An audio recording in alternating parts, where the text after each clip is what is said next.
Are you at your point where you think you've hit your bottom, or maybe that there's just no way you're ever going to feel like things can change? I was like that. I really was. And I want you to know, my name is Bromo, by the way. I want you to know that there is a way out. Please join us for my podcasts. All right, here we go. My name is Bromo, and this is There Is a Way Out. It's the 15th of May. This is my 35th already. Sure goes by quick. I am an alcoholic. My sobriety date is 2/17/09. I am not an expert. I don't have a certificate. I have not gone to school or any classes for this. I hope that people, my hope is that people listen to these and either learn or gain something from my story or my guest's story, and I'll talk about that in a second. But I've told my story many times before. My hope is that people who are on the fence, or somebody has a friend or a family member that they believe may have an issue with drinking or drugs, that they can listen to this and say that there is a way out. Again, my strengths are easily my guests. I've had so many great guests on who come on willingly, and they're honest, and they tell their story. And they tell their story of how they got started, what they did to go on to a better life, and what they do today. And my next guest is awesome. I met this gentleman, what do you think, Jay, about a month ago at the Dakota Home Show here in Bismarck. What do you think that was, about a month ago or so? Yeah, it was April something. It was the garden show, actually. The garden show, yep. This is Jay Dobo. I call you Dobo. That's right, right? That works. I kind of rebranded myself after I got straightened out. Well, we're going to talk about his business and how hot it is, literally, in a few. This is where I met him. I went up to his at this garden show. It's in a big, huge kind of an arena, smaller arena in Bismarck here, and they have all kinds of vendors set up, all kinds of things set up for your home and things like that. And here's Jay with his products in the very back, and we're talking, and I don't know what led to me showing my tattoo off, but I think you leaned over and said, I've been sober for how long? Do you remember that discussion? Yeah, over 2 years. I showed you the coin my therapist gave me. That's right, because you saw my tattoo, and I'm bragging away, and you said, well, check this out. And I could relate to you. I could relate to you right away.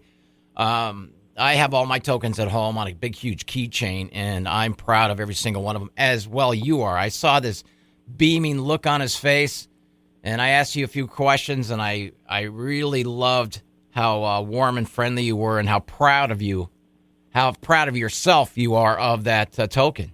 You want to tell everybody again your sobriety date, roughly? Yeah, it's April 4th, 2022 is when I quit drinking. You want to tell everybody how unbelievably awesome is when that date rolls around? Because mine, of course, I just had not long ago, back in February. And when that date comes around, it's my favorite day of the year. I could care less about my birth date, but it's my greatest day. How do you feel on that? Don't you just feel special and you were just on a high? Right, yeah. Yeah, I feel the same. Like everybody there's people at work that go around, oh, it's my birthday. It's my birthday. Like, ooh, you've been around the sun one more time, you know. Yeah, I've right. gone around the sun without drinking another time. So, yeah, how about them apples? Now, where are you from, Jay? I'm originally from Winslow, Arizona. Oh, see? So I'm from San Diego. So what made you move out to Bismarck? A daggone woman. Oh. We'll talk about that a little bit, too, in a little bit. And it's something I haven't heard yet, but he asked me off the air if we could talk somewhat about relationships. And, of course, relationships have a big part, as you know, in sobriety and drinking and such. What was your choice? Are you an alcoholic, or did you dabble in both? Drugs and booze? I played around with, like, some hard drugs back in the day, but no, just alcohol. Okay, how old are you, if you don't mind me asking? I'm old enough to have to think about it. Yeah. Let's see, I will be 47 next week. Good grief. Oh, wait a minute. When next week? The 21st. I'm the 20th, pal. No kidding. Oh, wow. That's awesome. I know. Everybody always says, are you in the cusp? What are you, a Taurus or a blah, blah, blah? And I don't even... Right, and that's... Well, the first time that somebody said that to me, I was buying alcohol in California, and somebody's like, "Oh, you're on the cusp, huh?" When they checked my ID, and I was know. "What the hell?" I was like, "What's a cusp?" I'm like, I'm wearing pants. I'm not naked or anything. No, the cusp. No, the signs, man, the signs. What kind of personality do you fit? The Taurus, or what is after Taurus? Gemini? It's Taurus and Gemini, yeah. Yeah, my birthday is on the Taurus changeover date. Oh, so you're on most of the calendars. Okay, so people say, so what are you? What's your personality? Are you like a Taurus or Gemini? I don't know. Let me just buy this booze and get out of here. That's funny. Hey, well, way to go, buddy. Awesome. So you're young. I have shoes that are older than you. We should hang out then. That makes me feel young. We should. Now, do you have any plans for your birthday? Just real quick. Actually, yeah, I'm gonna be going to. It was Brother Brandon's throwing a going away party. He's doing a big boil. Okay. Yeah. Crawfish boil. So he invited me, and I kind of just hijacked it and made it my own little celebration too. So I'm bringing like 200 oysters, and I'm smoking a salmon today. So it should be a pretty good time. I have to tell you, because of this podcast, I've been pretty grateful and lucky to kind of entered the small circle. It's actually a bigger circle than most people think, but I've entered the kind of circle of some friends here. Brother Brandon, who's just flat out awesome. He was on my podcast a while ago. As a matter of fact, he filmed a Facebook Live as I did my podcast at the same time. You probably heard about that. Yeah, I actually watched it. Oh, you did? I watched it live. God bless you. I was the one commenting on there. oh, that's okay. Right on. Well, I wasn't able to see the comments he was. But we have some other friends that are in the circle, and Jay is very good friends with Brother Brandon. And this is what happens when you enter the cool environment of sobriety and you meet other people. Now, tell everybody, did you drink when you were young? How did you get started? Yeah.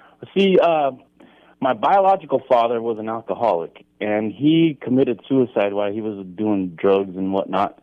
So my mom was remarried, and when I was like, I think 8 or 9 years old, they thought it'd be a good idea to get me drunk on tequila and get me sick, like the old cure, you know. But I knew from the very beginning I was an alcoholic because, well, I didn't know I was an alcoholic at 9 years old. But I woke up in the morning and I was like, well, where's them shots of tequila at? I want to drink some more. Okay, real quick, Jay, you know, kind of by listening to some of my podcasts, I always have to tell everybody, and I always have to pre-apologize because a lot of times I interrupt, and I don't mean that. I just mean because I want to say something real quick, and I don't want that thought to go away. So you said that this was your stepfather who took his life? No, my biological. Your biological. I'm so sorry. How old were you when that happened? Right. I was 8 years old. And you said he was drinking and using drugs, and it just took his life. He wanted to check out. Yeah. He was. I mean, it was back then in '85. There wasn't like such thing as depression or anything like that. Right. And nobody knew how to, you know, just like they would just slap you on the butt and tell you, you know, what's wrong with you? You're a man. Act like it. No, I'm so sorry, dude. I can't even imagine that. I can't. Yeah. Well, you know, you kind of get used to it after what has been 30, 40, whoa, almost 40 years now. Holy crap. So somebody introduced you to tequila when you were what age? I was probably like 9. Pretty nasty stuff, man. Like they didn't want to give you a beer or anything to drink with your uncles or whatever. Tequila. Yikes. Yeah. Shots of tequila with the lime and the salt and all that crap. Well, they were trying to get me sick. Right. And it backfired on them. So you wound up kind of embracing that feeling of, you know, that warm feeling after the third or fourth drink where everything's good and you're. What kind of drunk were you? Were you active? Were you loud? Were you mellow? Were you a participant? I was giddy, like a goofy drunk. Yeah. But like the first day, but then the second and third day, I would just lose my brain and I wouldn't know what I don't know. Sometimes I'd be violent. Sometimes I don't know. I woke up in jail. I don't know how many times. Like, what the heck? See, this is what's funny. I can tell by your laugh already, and I've only been around you once in person. I can tell by your laugh already. You're a real hoot when you're a life of the party, and just you're contagious when someone else laughs like you do around me. You should like put a speaker on you, and so you can laugh at my stupid jokes when I'm on the radio. That would really help me. give you the boost. I'll just record them for you, and then you can insert here. Yeah, there's not a whole lot of my jokes that make people laugh. Trust me. So get back into your So, do you have any brothers and sisters? I have. It gets complicated, you know how everybody is nowadays. Yeah, that's okay. So my mom and my biological father had me and my little sister. Okay. And then when my biological dad, they divorced, he ended up having another daughter with his girlfriend. Right.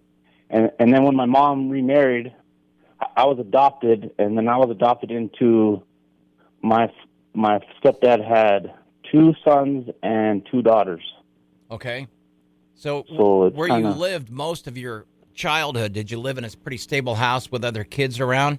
Were they scattered all around? Okay, cool. No, my mom was the den mother, the Sunday school teacher. Yeah. You know, she was trying to make up for, you know, my stepdad was like 15 years older than her, and so he was kind of like, he was my age when they ended up getting married, so he was kind of like tired of kids already.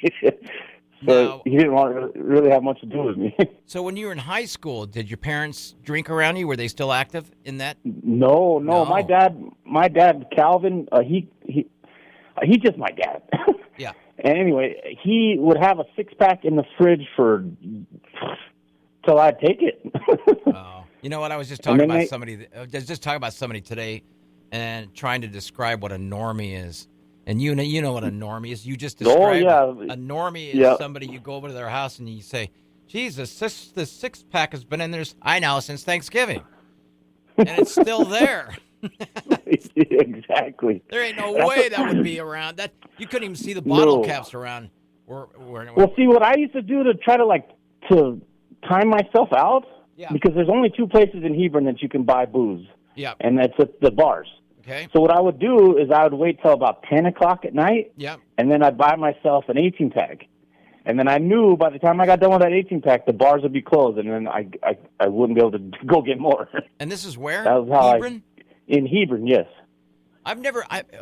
Tell everybody where that is for those who do not know where it's at. It's right in between Bismarck and Dickinson on the interstate. It's the brick city. There's a big brick factory here. I don't know if I've ever. Have I ever driven through that way? Do you go that? So I'm so bad with. You'll drive when you go down to Dickinson on I-94. You'll drive right by it, but it's about 2 miles off the interstate. I've never been to Dickinson. I don't think. When you Oh man. Okay, real quick. When you leave from Fargo, like Castleton, and you're moving to Bismarck. What is that road you take? 94 or whatever. Yeah, 94. Does that pass through Dickinson? Yeah, that runs all the way across the middle of the state. Okay, I know where it is because somebody once told me, and sorry for my friends and such who are like, I don't even know much about North Dakota, but they told me when I moved from Fargo to Minot, they said there's a certain part of the drive that's going to bore the hell out of you for about an hour and a half, and you probably know what there it is, don't you? Right before Bismarck, right? Pretty much the whole state. So you're in that area where there's nothing out there, correct? Yeah, the drive-by of the flyby. Now, what are you doing in that area? Because you came from Arizona. What are you doing in that area? Tell everybody why you ended up there. Okay, well, I met a woman when I was working for the railroad in California. She had 3 sons, and I don't know, it just clicked. There was something, I just knew I thought she was my soulmate, blah, blah, blah. Okay. Anyway, I had just got out of the Marines, and she wanted to go in. Thank you for your service, by the way. Thank you. Well, of course, it was my pleasure. Awesome. Okay, continue. She wanted to join the Army as an officer and fly helicopters, and I was like, you will go to war. She's like, I have 3 sons. Nobody's going to send me to war, blah, blah, blah. And so we moved up here and to be next to her mom so she could help me with the kids while she was in boot camp. Yeah. And then that Gulf War fired up, and she saw that, I think her name was Jessica Lynch or whatever. Oh, the one that got held hostage by the Iraqis. Right. And I was like, boom, there you go, right there. Oh, wow. And she's like, oh, my goodness. And I was like, well, yeah, that's what I told you. They don't care anymore nowadays. Yeah. Women are in combat. Right. So, we'll touch on that in a little bit. Yeah. I just wanted to find out why you were in Hebron. Anyway, when you were in high school, were you still drinking and having a good time and carrying on with that lifestyle? Oh yeah. See, when I started drinking pretty hard in about 8th grade, I think. See, we have natives in Winslow. Yeah. Because the Navajo Nation is dry reservation. Right.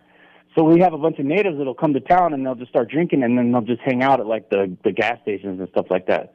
So it's not anything for a kid to go up to one of them and be like, "Hey, I'll give you a couple bucks if you buy me a bottle or whatever." So you're eighth grade, you said, right? 8th grade? Yeah, 8th grade is when I first got like did my own solo drinking. And so you're hitting it every day, pretty much, right? As much as you could? I've never been really a like an everyday drinker. Okay. Anytime that I drank, I was always one of those that would just go until I passed out or I ran out of booze.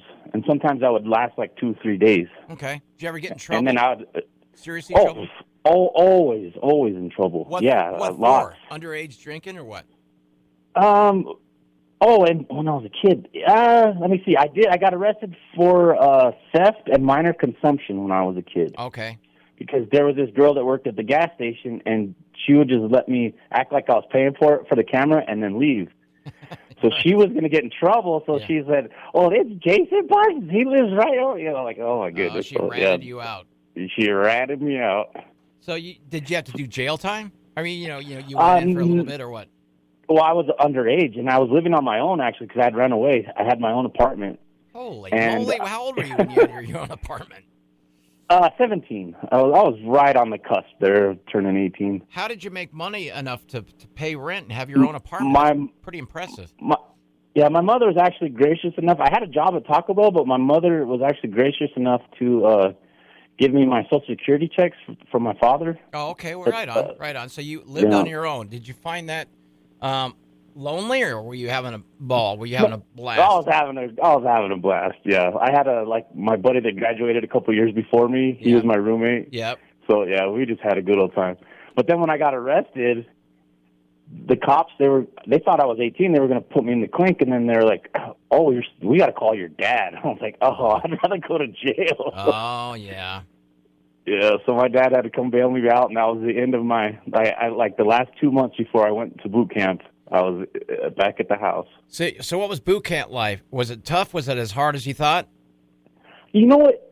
Mentally, it was really difficult, but physically, I was a wrestler in Arizona, so that was the physical part of that was nothing. I don't have trash bags on. I can run for miles. Let's talk about the mental part, though. Was it because now you're under a routine, a little bit more strict? You're not able to drink, probably. You can't get away unless they give you leave, right? Boot camp, they just keep you there until you're out of boot camp, right? Until you've moved to the next level, right? It's not like the Army boot camp. It's 3 months of just on the base. On the base. You get visitor Sunday, like the week before you graduate. Right. Your parents can come out and you can show them around a little bit. Right. For maybe an hour or something. I don't really remember. This has been a long time ago. And then you get out of there. But I just remember marching in boot camp and then being there for a month, and you could smell, when it was Visitor Sunday, you could smell perfume and stuff like that from miles away. Just whoa. Well, did anybody nice going on over there? Anybody ever try to smother booze in? Smuggle booze in? One of my buddies, though, he was from Alaska. He actually had one of his buddies or something slipped in a can of Copenhagen. Oh God, really? And so I know, but I was hooked on it back then, boy. And that was we were all hiding in the middle of the night. I had a little pinch in. I have to tell you, Jay. I've only done chewing tobacco once in my life, and it was a long time ago when I was working at a restaurant. After shots and beers, this guy's chewing tobacco, and he goes, "You want to see what this is like?" I said, "Yeah, that's got to be like shredded wheat or gum, right? Give me some of that." And about a minute and a half later, man, I stood up and I could barely walk. I could barely make it to the restroom. My spins were the most violent spins, lightheaded I've ever had. Oh, it was awful. Oh. My big brother did that to me. My parents used to let me chew Hawkins. And that is like bubble gum, basically. It's just really light stuff. Yeah. And he's like, "I'll cure him." Yeah. And so we were out fishing, and he hands me his Copenhagen, and I took a pinch, and he's like, "Nah, come on, bro, what's that?" And I took it out. Come on. So I ended up looking like a chick buck by the time he was done with me. And boy, I got the spins. I threw up. It cured me for a while. Yeah. It's so you get out of so you go through boot camp without drinking, right? Yeah. Yep. Did you crave it? Did you miss it? No, not really. See? You don't really have time to think about it in there, though. Well, yeah, you got time to think about all the stuff they're handling you. And are they yelling at you? Because back in the day, they would portray movies as the sergeants or whatever you call it. They would yell at you. Hurry up! Oh, I got hit. Oh, you got when I was in. Is that right? Yeah, we were running the head one day, and my buddy reached over and punched me, just playing around. So I clocked him back. Well, the drill instructor saw me hitting him, and so he calls me to attention. Hit me like you hit that recruit, and I just stood there. So he just started wailing on me, boy. So you were what age? I was 18. 18. So he goes for 3 months worth of boot camp. You get out. And so when do you start drinking again? I mean, you said you weren't craving it. So there was no problem then, right, at 18? No, yeah, instantly, though. My uncle, he was a Force Recon Marine, my biological dad's little brother. Yeah. So he came out to my graduation with a few other people that were part of his cul-de-sac, and they made a drunken promise to me when I was like 15 years old that if I went to the Marines, they would all be at my graduation, and sure enough, every single one of them showed up. Oh, isn't that something? And so what they did was they just took me to the bar. I remember the name of the bar and everything. It was called Hungry's in San Diego. Yeah. And with the yards of beer. And, I was on after that. You're over there by Point Loma area, by Rosecrans and by that Marine area over there, right? The Marine training and stuff like that, right? I think I know. The MCRD. MCRD. Yep. Not Oceanside, but San Diego, right? MCRD. Yeah, San Diego, yep. Yeah, I know where you were. Yeah, we do 2 months there and then 1 month in Camp Pendleton for weapons training. Okay, well, the big thing about San Diego back then was when you got out or when you were on leave, did you ever make any visits towards any of the prominent San Diego girly bars where... No, I was with my uncle. He was trying to get me a tattoo, though, so we were driving around, and he was a cop. Oh, yeah. So is that right? He was a cop in Phoenix, so he was like, we'd get drunker than hell, and then he'd go get my badge. Yeah. Yeah. So do you feel like when you're able to drink again, because now you've conquered boot camp, but how long do you have to stay as a Marine? How long do you have to stay in the military before you're done? 4 years. Okay, so when you were out of boot camp, you're able to drink now because they're really you're not confined to a certain area and everything and under eagle eye watch, but you can go off the base and drink. No. When I was in, you do 3 months of boot camp and then you got 3 months or a month of Marine combat training. Okay, right. Anyway, when I was in, you could drink on base beer at 18. Okay. You couldn't have any hard alcohol, but they would serve you in the E-clubs. Isn't that at that time of your life, that's a treat, isn't it? Oh, man, yeah. That was the first time I peed in my pants. Well, there you go.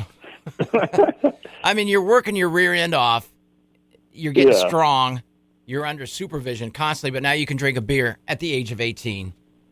In a bar and feel, like a grown-up. Right, but you're on base. Yeah. Okay, so you get out of the military, and then what do you do? My brother was in big trouble. He took on, there was a bunch of strong winds in Winslow. Okay. And it blew a bunch of roofs off, so he took on, he was a licensed contractor, and he took on too many jobs. Okay. So he started crying to me, bro, come help me.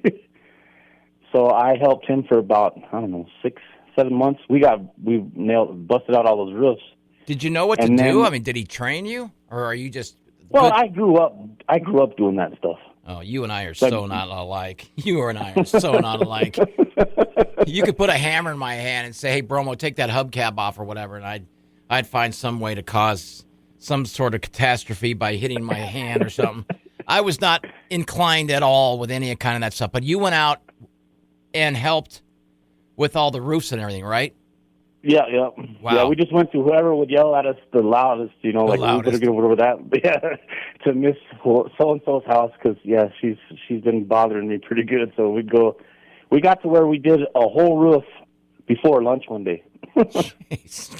So when does the drinking start to escalate for you? Tell us how you got kicked back in, how you felt like, okay, this is going to be now a part of my life. It was a long time ago when I was 8 or 8th grade, but Tell us how alcohol started taking over your life. Oh, that was in the Marines for sure. Okay. Definitely. Like I said, we could drink on base, and then Clinton came in and he changed the law to 21. Right. So then I was like, well, screw that. I'm old enough to die for my country, but you can't let me have booze. Yeah. So screw all you guys. So I would end up drinking on base and then end up, fighting other Marines from different, companies or whatever, because we all thought we were tough and what are you doing over in this, blah, blah, blah, just idiots. Yeah.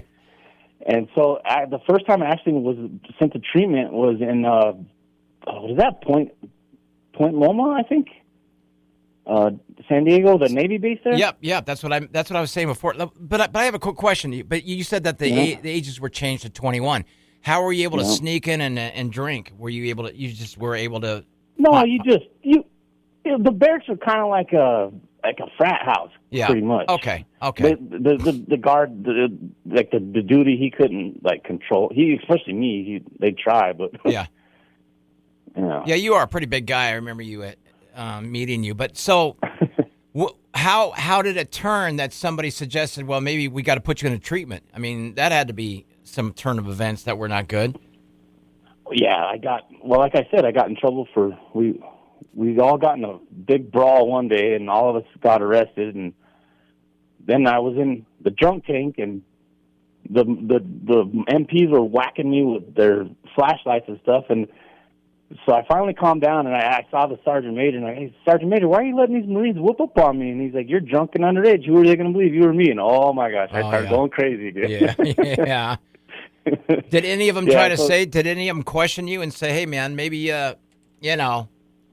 when you calm down, maybe you should think about getting some help? Did anyone see any constructive part of anything going on? I mean, no, none of the MPs, no, they weren't like that. But I had sergeants and gunnies that were they loved me, but they're like, you got a problem there, guy. Yeah, because they're older than you, those guys, right? And they've had life experience. They've seen men come and go, and they've seen how alcohol can take certain people. So, you went to a place in Point Loma. You said was it a outpatient plan where you went and saw some people? No, this was inpatient. I was there for 5 weeks. What'd you think of it? Were you scared going in? I mean, you're a tough guy. I was scared to go in, but once I got in there, it was awesome. I really enjoyed it. I liked my therapist was our counselor. He was a Navy guy. He was one of the nicest guys I ever met. Okay, I have to stop you for a second because I'm very curious. You're a big tough guy. You just got through boot camp. You're beating up people right now. There's that stupid Bromo radio guy. Let's kick him. But. Nah, I'm retired, bro. But wait a minute. You know what I'm talking about back then.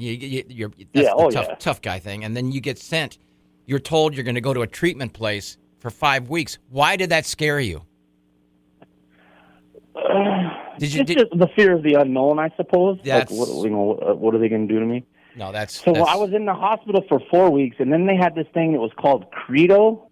I don't remember exactly what it stood for, but it was for people that were losing focus on their jobs, and it was for mostly officers and stuff like that. Wow. Okay. So they sent me and then 4 or 5 people from treatment to that retreat. Okay. And there's these officers and stuff crying about how hard their job is and stuff like that. And we were all hardcore, in treatment. Well, how does that make you feel? And blah blah blah. Yeah. Blah. Just really light into them. Well, not I'm not. I never try to make light of anything. However, in this treatment, did anyone ever talk to you about your youth? Did you ever talk about losing your father to suicide and the disease? Did you ever bring that out? Did that ever? Yeah. Because I remember, I was actually engaged to a woman Marine. Okay. And she would complain all the time to me about how her dad was a cop and he never showed up to her softball games and blah blah blah. Yeah. My childhood was so tough. So I was telling my counselor about it, and he said, "You know one thing?" And this was over 30 years ago, and I still remember what he said. Just because the pain, the cause of the pain is different, doesn't mean it doesn't feel the same. Right. Just so my dad blew his brains out, and her dad didn't go to her softball games. It doesn't mean it doesn't feel the pain isn't the same. So I've always remembered that for my whole life. somebody's complaining about something, how, like, maybe you have to be more empathetic, I guess. Of course, and that makes complete sense. You just, though, if you tell an average guy like me, someone's like, you're average. If you tell someone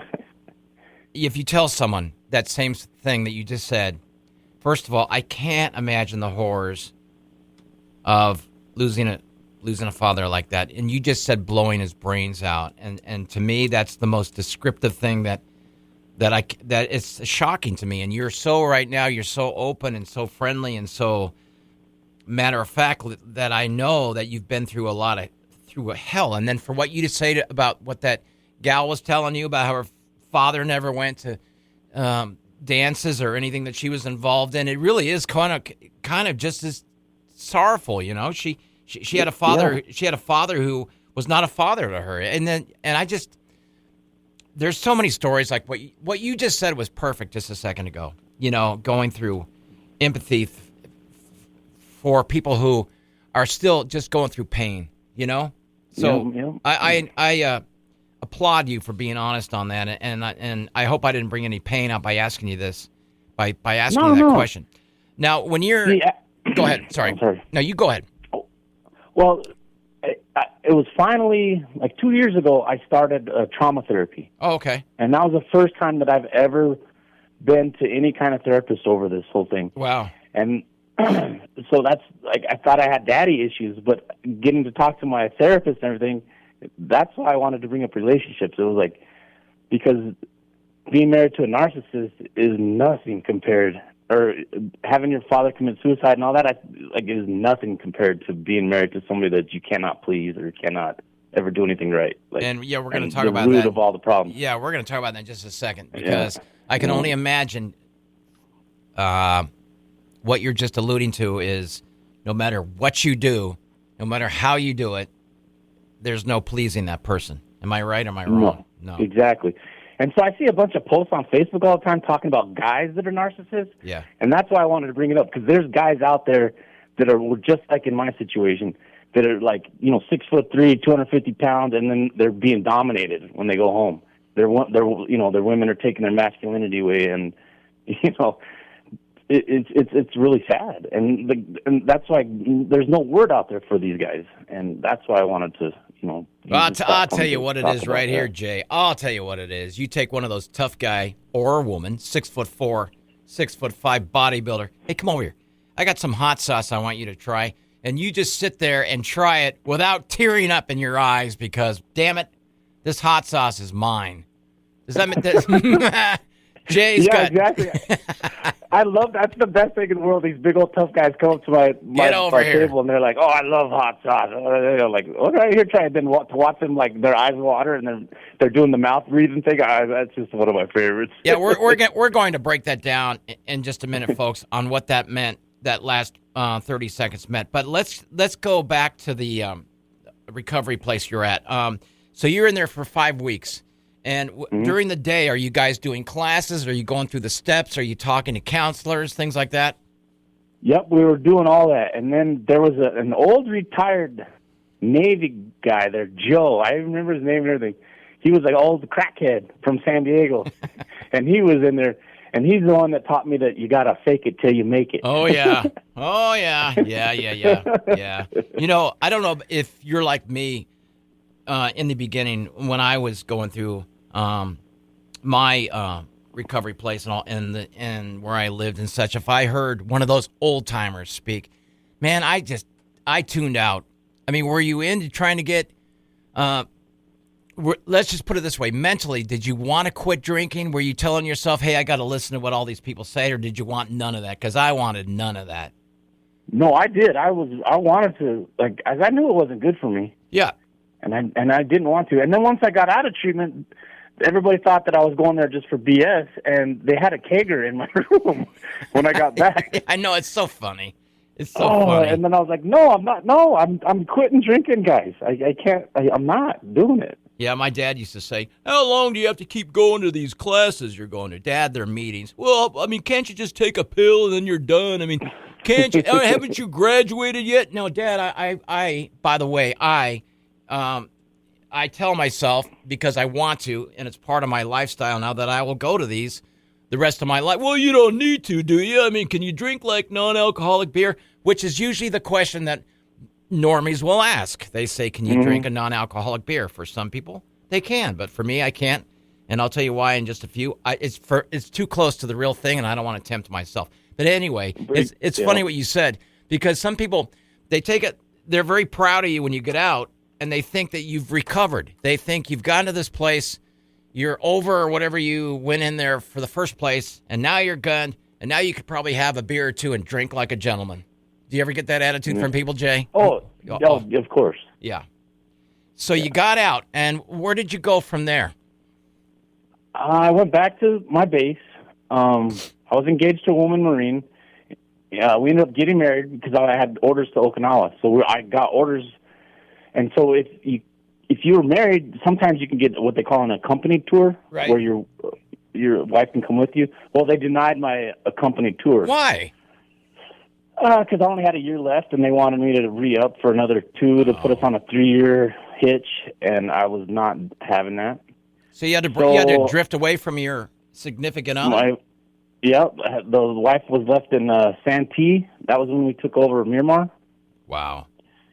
And so I was in Okinawa. I'd been there for about, 3-4 months, and she calls me on the phone and says she wants a divorce. And I was like, no, we just got married. What are you talking about? Serious? She said, yeah, well, I'm pregnant by another guy. Hey, by the way, just a rule of thumb, for all of you to paint a picture, Santee is a lot like Okinawa, isn't it? A lot. But it was one of the nicer areas. She ended up having to move to El Cajon. Oh, Santee. This is all in San Diego. So she calls you and she says, well, I'm pregnant. Is that what you said? Yeah. Oh, and I had been sober like 6 months at the time. And over in Okinawa, you could drink when you were 20 on base. And I was 20. Okay. And so that was my first stop.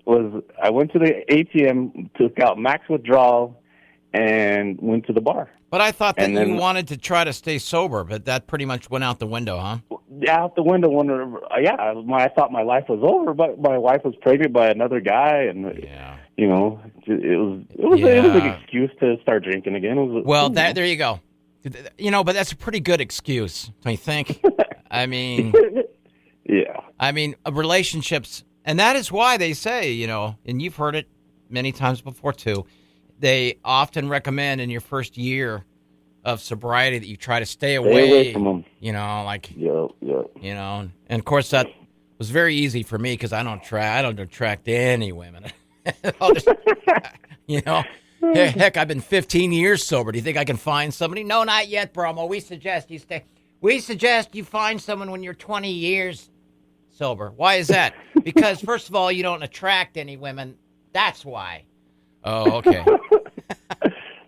I keep trying to get Brother Brandon to hook me up. Maybe he needs to hook you up too. So here's the thing. No, man, you'll find. So you're a good-looking guy. So listen. So when she tells you that bombshell on the phone, was that pretty much it? After that, were you just blown away? Did you? I mean, you're married, right? You guys were married, right? Yeah. Okay, yeah, of course. So that's ended. Yeah. Okay. So fast forward. Yeah. I get out. She calls me and wants to pick me up from the airport, and I was like, well, I suppose. Yeah, right. So she picks me up. She takes me back to her place, and the whole time she's telling me that she was pregnant by this lawyer guy, blah, blah, blah. Oh, well, come to find out, it was another jarhead. Get over here. So when I canceled our joint checking account, she couldn't afford the house in Santee anymore. Oh, boy. So she had to move in with this other jarhead. So when I got out, she took me and picked me up, and then I kicked him out of his own house. Like, you need to go.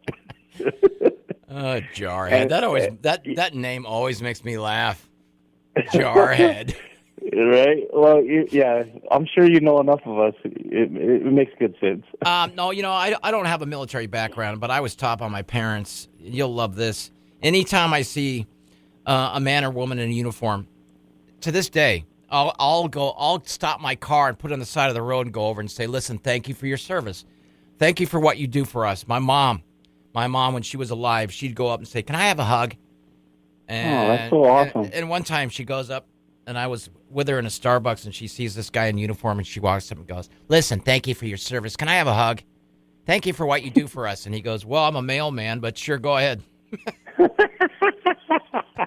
Hey, they provide a service as well. Right. So I don't ask for hugs, but I have great appreciation for the military. But in San Diego, and as you know, we just talked a lot about San Diego. It's a big military town.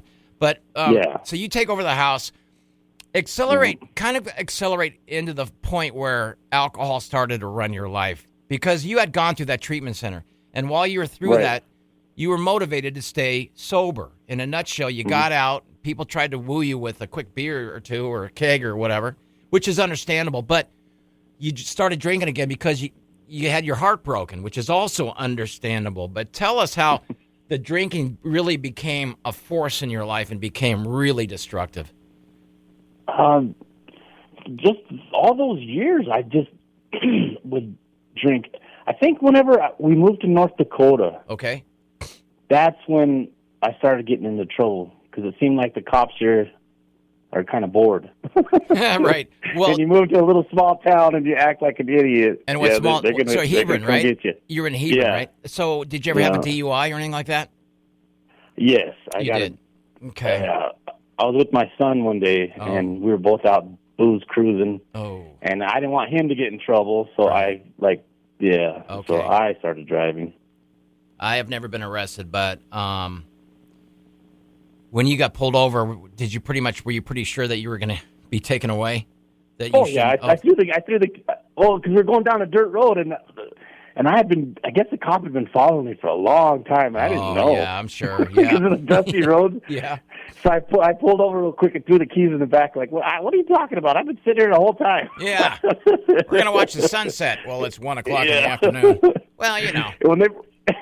When the fifth cop showed up with the taser gun, that's when I figured I better straighten my act out.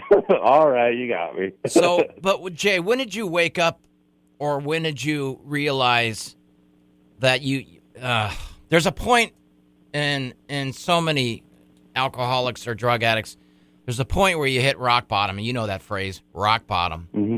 And, unfortunately for a lot of people, that's death. That's it is. Ended up on what do they say? Some people's rock bottoms have a basement. I've never heard that, and you also know this rock bottom. God, I want to tell this story so fast. When I was in my first recovery place, the teacher said, "Look around," and there was 40 of us, all 40 guys, and he says, after a year, the real odds and the facts are, if 3 of you are still sober, that's what the odds are, because most of you will be in jail or on the streets or dead. And I used to think, yeah, right. Where's the small violin? This is BS. But that's about true. Because, right, Jay? It is. Sometimes the rock bottom is the rock bottom you can't climb out of. Right. Yeah. And I've had, just last week I went to a funeral. Oh, I'm sorry. Yeah. Was it a brother? One of us? Was just someone? Yeah. Yeah. He was in the circles. 6 years sober, I think. Oh, see. Well, hey, do me a favor. Yeah. This person that passed, in your mind, you know what that feeling is when you relapse. It's so quick and so fast and so powerful. It doesn't matter if you're 20 years sober, right? 25 years sober. That urge and to drink and that feeling that you have of overwhelming powerless relapse is just mortifying. I don't know. And the way go ahead. The way they've taught me was if you stop drinking, your disease does not stop. No, it's escalates. No, so whenever you start drinking again, you're going to jump up to where you would have been if you had just kept drinking the whole time. No, I'm so glad you said that, because listen, people can go 25 years. It's in the book, actually. A guy who had gone 20-something years, and he says to himself, he's driving down the road, and he sees I know the story. Little tiny mark, and he pulls over, and he goes, hey, that'd be kind of nice with a shot of milk. Or, vice versa. He puts in his milk, and he's out for a day and a half, whatever the story is. But here's the thing. You go 20 years sober, and you relapse, you're right back. And people go, no, you're not. Again, can't you just start drinking slow and have a beer instead of 5 or 6 or 5 glasses of vodka, yeah, you can start slow, but a day later you'll be right back where you were before in that vicious cycle. Yeah. And it's scientifically proven that alcoholics have this, like, something on our brain that if you start drinking again, like I wish I could remember the name of it. You mean but it's like a wet brain? Like, kind of like a wet brain. And it's just for alcoholics, though. I know what you're getting at, and I'm not a science. I'm not a doctor or anything like that. I can tell you what I've told. I can tell you what I've told. Some people drink so much that it's called wet brain, and they never return. Their mind is never the same. Right. This is some kind of chemical that's in your brain that only alcoholics have, and so and it never goes away. Yeah. So that's what I'm thinking. Whenever you drink that, it triggers that or whatever. I don't know exactly what happens, but what do they always say, that you quit drinking and your disease is out in the lobby doing push-ups? Oh, yeah. There's a million of those different expressions. Your disease. Let me ask you this, and I love to ask everybody this. Do you ever have any dreams of relapse? Do you ever have any dreams of you drinking? In the beginning, I did. Mm-hmm. Like the first 6 months or so, but I haven't, not lately. Okay, you know my theory on this, and I apologize to everyone. They're like, oh, here he goes again. This is my theory, because I've had people say to me, Bromo, that's not good. I tell somebody, man, I tell somebody how real it is. I had a dream last night that I went out and I told myself in my dream I shouldn't be doing this, and my whole body was shaking, and I had a beer, and then I had I had ruined 15 years of sobriety, and then I woke up and I went, damn, that was a dream. That wasn't real. Thank God. And in my dreams, I tell myself, have I cheated myself this whole time? Have I really been sober 15 years? Those are dreams. And you know what? I think that's damn good, because that's your mind keeping you fresh and keeping you alert. That's your mind saying, hey, buddy, if you think that you've got this thing licked and you don't dream anymore about drinking or relapse, we're right around the corner, like you said. It's that close and tempting and scary. Well, yeah. Like, it was about 3 months ago. Yep. I had a really bad toothache, and I was so close to getting me some whiskey, just to numb the pain. I was having this battle in my head. And then I was like, you're an idiot. You're going to wake up in jail with a sore tooth. Why would that be, Jay? Because you tell everybody why that would be, because you would want more, wouldn't you? Yo, of course. I wouldn't stop. Yeah. Even though you're just trying medically to yourself, hey, medically, this is going to get me, I'm going to get over this toothache. I can do this, right? I deserve this. But it's not true, is it? No, definitely not. No, it's not. And it might not have been that night that I went to jail, but, it would eventually come. No. It would. Exactly what you said. It would eventually come. It might not happen that night, or the next day you'd have 2 shots of whiskey. But I guarantee you if you're like me, within 2 or 3 days, you're right back where you were before. The same pattern, the same doom, So listen, think back to what made you say to yourself, I've got to do this for myself. No more.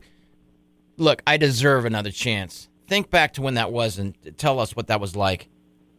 Okay, so the first time I went to treatment, that was in the military. And then, so fast forward back to North Dakota, and it was just the ex and I, we used to drink. We were either fighting or having fun, and it turned into where we're just mostly fighting all the time. Yeah. And with her being a narcissist, instead of saying, like, maybe we both should go and get some help or something, she's like, no, you're the alcoholic, you need to go to treatment, blah, blah, blah. So that was the first time I went to treatment in the civilian world. So she's an alcoholic. Well, I can't be the judge of that. Okay, well let me put it this way. She had probably, and maybe you had said to her, I need to stop drinking, and she probably said, yeah, you do. But would it piss you off that she would go, hey, Jay, you need to stop drinking, or don't drink around me anymore. Try it, stop it, and then she'd go and drink. That would make you mad because she was able to drink, right? And you weren't. Oh yeah, of course. Yeah. See, yeah, that's what happened to me. So that was back when they had Family Day. Yeah. And I had this old counselor. Even Brother Brandon talks about him, Dick. he's the one that he saw right through her BS. Oh, did and he? He wanted to come to that family day and just rip me apart, you know. And he's like, "Well, what's your part in this?" Yeah. And she did not want to hear any of that, and she stormed up out of there. You know why that is, don't gone. you, Jay? It's kind of like those Exorcist movies or anything like that, where the priest, not the priest, where the devil doesn't want to be around someone that's carrying a cross.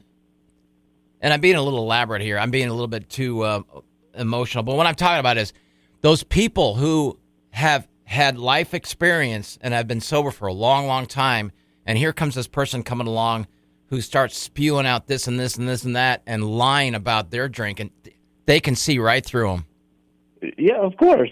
And that was like, it was kind of, I don't know how to explain it, kind of justified, you know, like. Yep. I do. Like, I knew this whole time that it wasn't just me. And I would tell her, it's not just me. And right. Like, no, it's all you. Like, no. So then how did you break away, and did you go, so you went to another place for recovery? Yeah, I actually went to New Freedom Center. Oh, awesome. Tell everybody what that's like. What's it called again?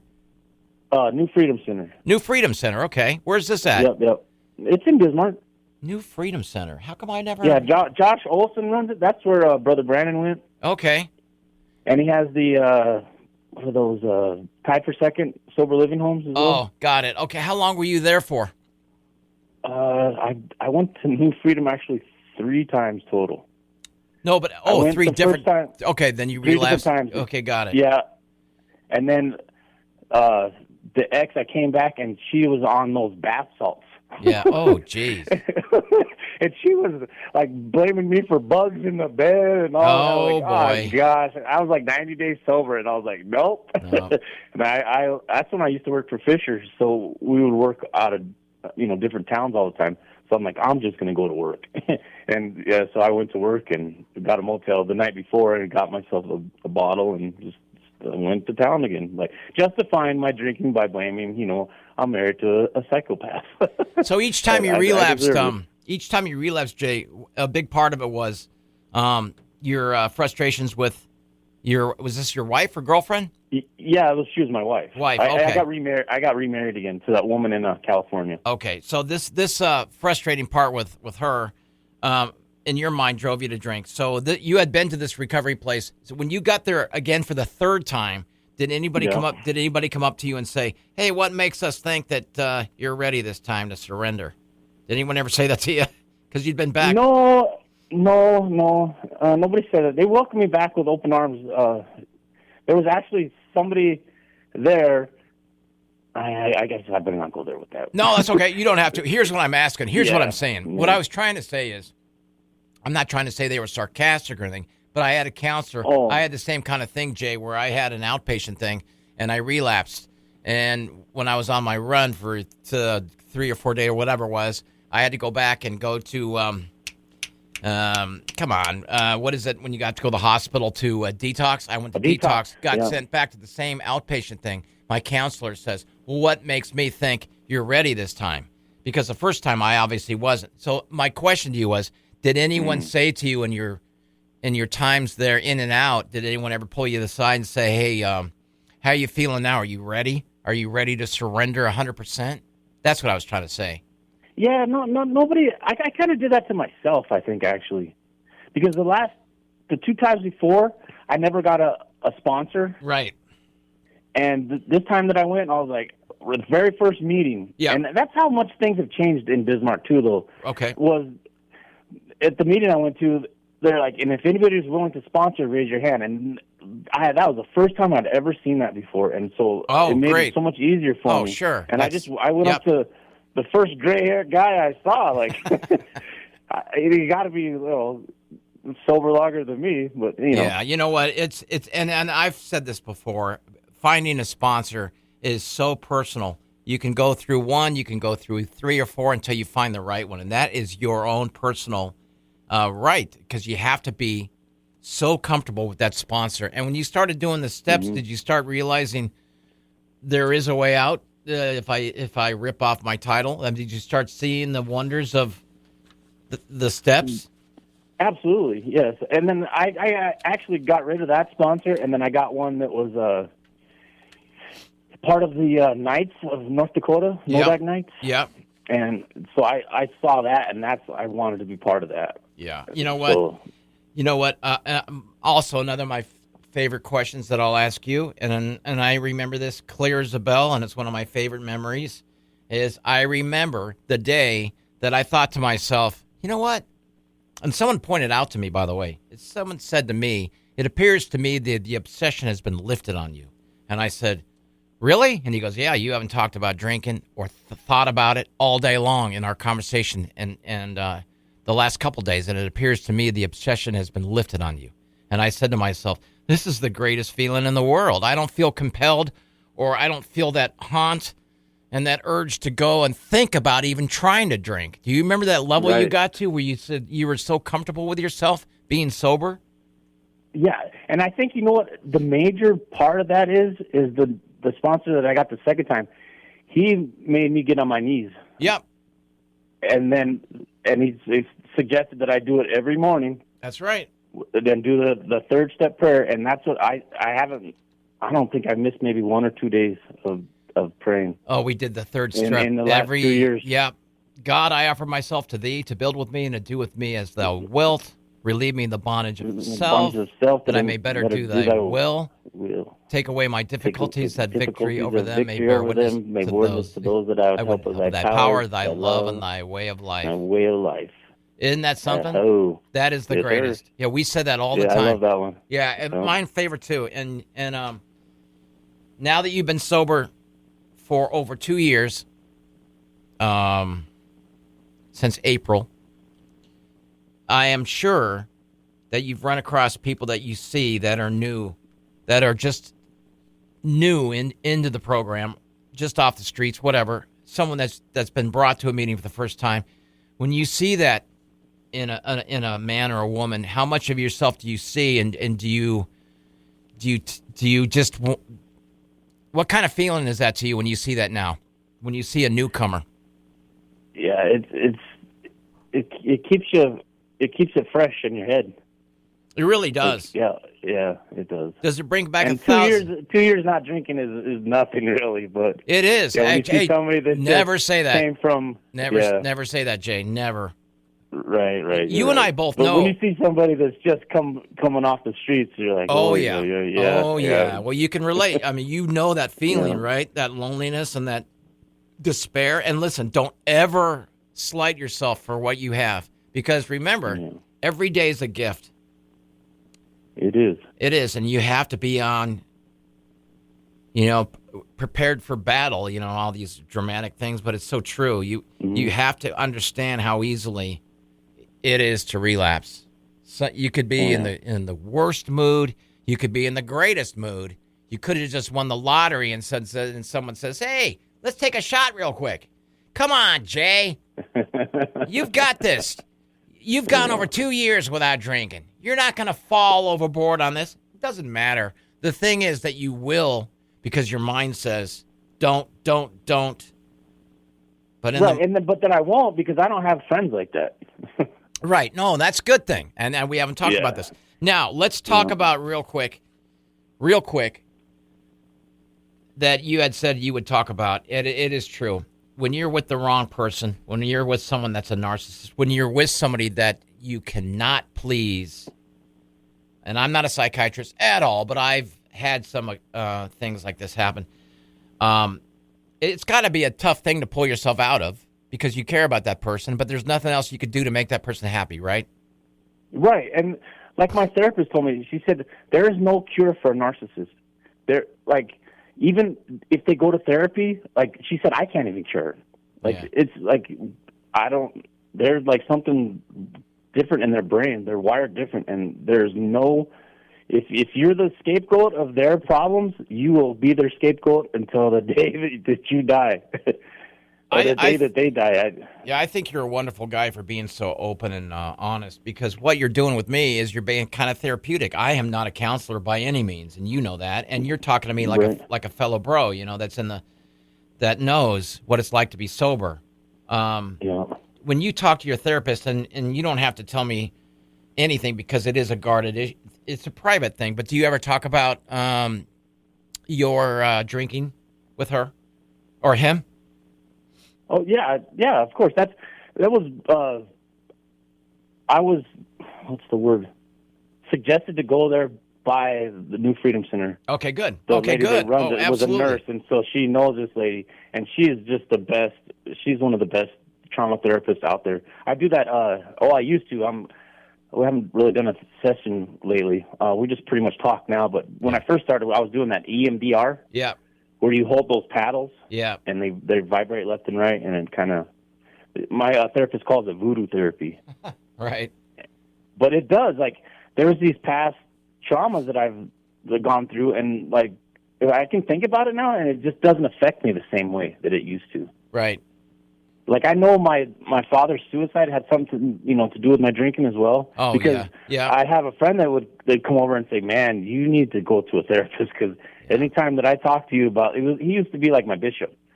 And he said that anytime that you get drunk, you talk about your dad all the time, and I'm like, oy, did not realize that. Well, but then, so I started doing the EMDR therapy, and I breezed through my dad's past trauma quickly. Yeah. But then we got hung up on the ex-wife. Yeah. And that's where she said, I thought I had daddy issues, but she said, no, that woman, she kind of molded, because I met her when I was 22 years old, and she was 25. Yeah. So right away, it was like she had that age advantage on me, where she was already smarter than me, been to college and blah, blah, blah. Yeah. So she already held this over my head.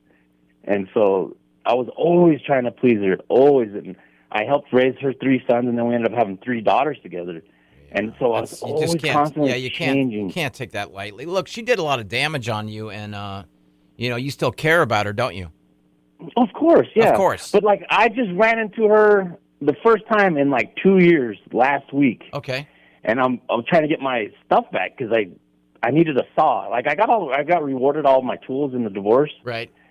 And I wanted to use the saw that I had just bought, and I finished the flooring in the house that she kicked me out of. Yeah. And I wanted that saw back so I could do the flooring in the house that I live in now. And she comes out and like, how dare you bring Bella into this? And blah, blah, blah, just went off on me. And then so she's like, you can come get it tomorrow. And then when I got home, she started sending me all these mean texts and like, of course, you gave up your right to these tools whenever you said blah, blah, blah. And oh, man. And then I'm still kind of like I've been praying and meditating and trying to because I know holding negative thoughts is not good for us.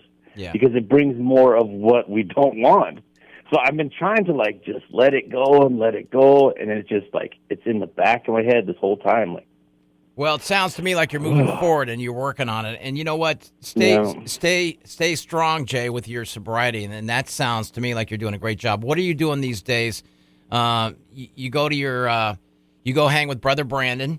Tell everybody what you can. You said before we got on the air, you said you'd be comfortable with telling everybody how you and I met and what kind of business you run, because it is a hot business.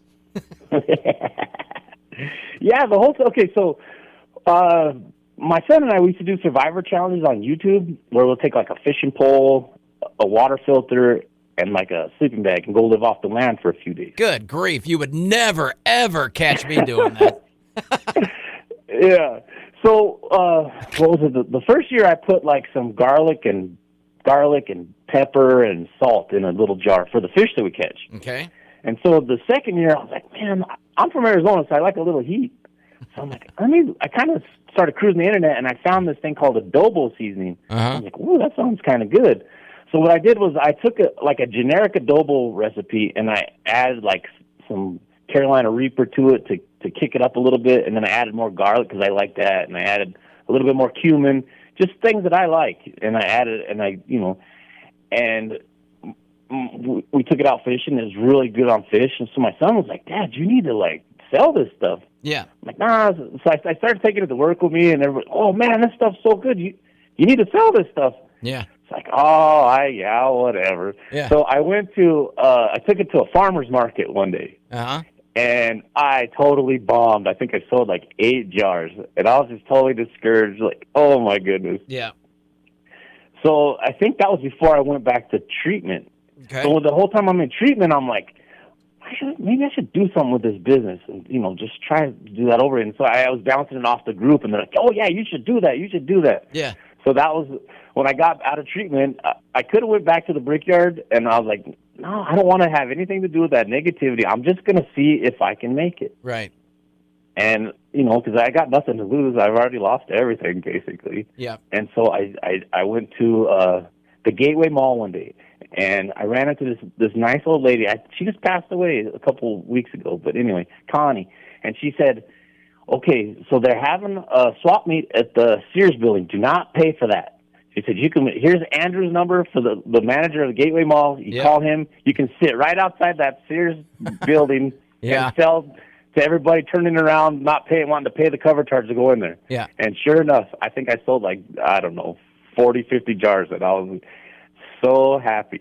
And yeah, it just kind of evolved from there to where I had vendor friends. When I first started doing the vendor show, I didn't have a tablecloth. I just had a stack of T-shirts and original seasoning. Sure. That's all I had. What's your business? What's your business called?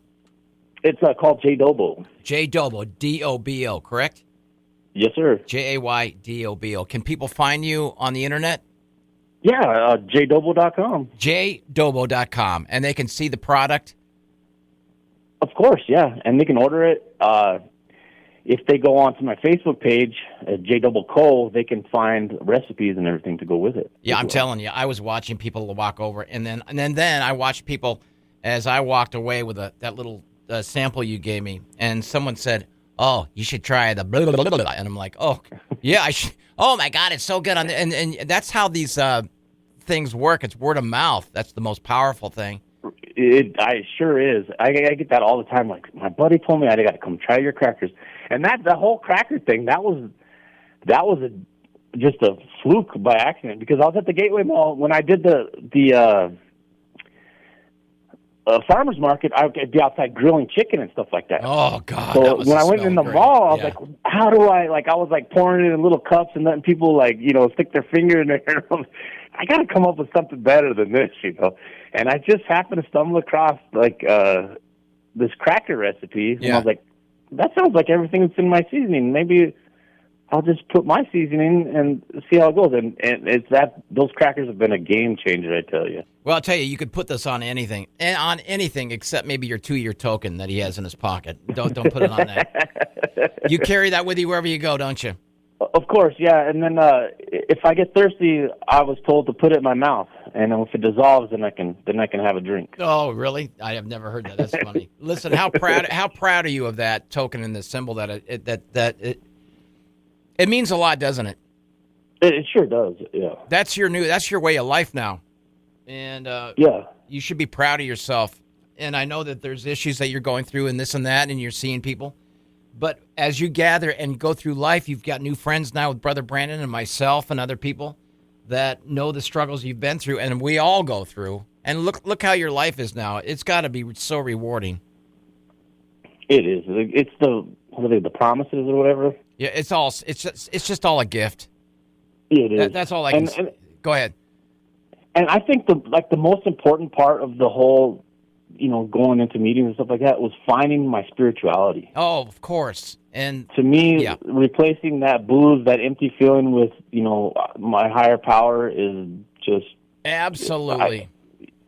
Absolutely. You couldn't have said it any better, without a doubt. This is J Dobo is his business. J and then Dobo. Look him up on Google. Look him up and order some of his stuff. I tell you, you will love it. And also, you can get a hold of him through Facebook if you find him there. But listen, Jay, I sure appreciate you giving us some time. Of course, Bromo. Do you want to tell anybody some last words on if anybody is thinking to themselves, you know what, maybe I have an issue with it. Is it worth seeking out? Is it worth changing my life? Do you have any words for that? Yeah. If you think you got a problem, you probably do. Yeah, true. But if you don't think you got a problem, go out and drink again. See what happens. And you'll know. Get in trouble, then you'll know. You'll know. And how much of this new life of yours, is so worth it. Tell people what it's like to be in control of your life. it's night and day. It is. It's just I can't even explain it. Like, there's no way that my business would have taken off the way it has if I would have been drinking. Yeah. I just know for a fact. I'd still be over at the brickyard being a miserable, sad sack, just... No, I totally I get it. always try to stay positive, but, there's just so much negativity in that that's why I wanted to get on my own, and then I can spread my positive energy around versus, trying to fight off negative energy all day. Yeah, I love that. Spread my positivity around. That's your title. That's the title you just gave me for your podcast. Jay, hang on real quick, okay? Thank you, buddy, for coming on. Sure. Hang on with me real quick. And that is the wonder. That's the amazement. That's what happens when somebody changes their life around. And this is another example of how if you feel that you're on the wrong road, if you feel like your life is headed towards, a bottom, like we talked about earlier, there is a way out for anyone who feels a family member or themselves, or maybe someone who's reached out to you saying, I need some help. There is a way out.